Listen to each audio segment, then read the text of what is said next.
اس سے اگلا مطالبہ ہمارا ایک یہ ہے کہ یہ تازہ مرزا جیلوی جہنمی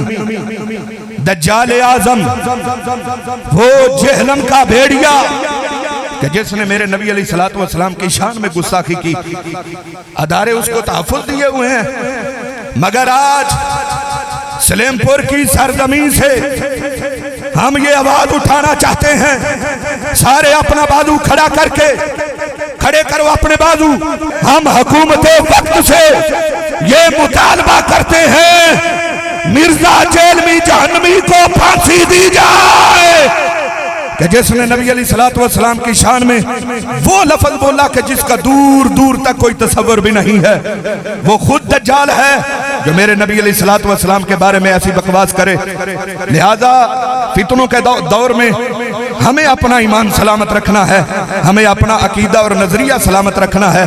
رب ذوالجلال ہم سب کو اپنا عقیدہ اور ایمان سلامت رکھنے کی توفیق عطا فرمائے۔